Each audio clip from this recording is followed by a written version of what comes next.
இந்த விதை திருவிழா ரொம்ப சிறப்பாக நடைபெற்று இருக்கு.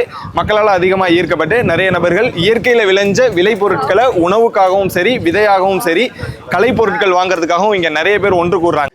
உண்மையிலுமே இயற்கை விவசாய பொருட்களுக்கு உண்டான தேவைகளும் தேடல்களும் அதிகமாக உள்ள ஆட்களும் அதை உற்பத்தி பண்ணக்கூடிய எங்களை மாதிரி இயற்கை உழவர்களையும் இணைக்கக்கூடிய பாலமாக தான் ஊர்தோறும் நடக்கக்கூடிய இந்த விதை திருவிழாக்கள் இருக்குது. நம்மள்ட்ட கீரையில் மட்டும் பார்த்தீங்கன்னா ஒரு 15 வகையான கீரை ரகங்கள் இருக்கு.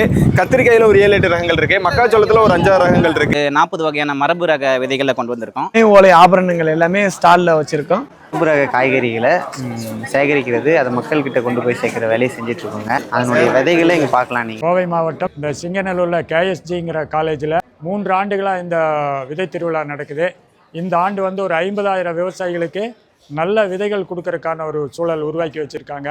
முக்கியமாக நம்ம நோக்கம் பார்த்தீங்கன்னா அடுத்த தலைமுறைக்கு ஒரு நாட்டு காய்கறி விதைகள், ஒரு நஞ்சில்லாத உணவு, ஒரு ஆரோக்கியமான உணவு எடுத்துகிட்டு போகிறது தான் ஒரு பிரதான நோக்கமாக நம்ம செஞ்சுட்ருக்கிறோம்.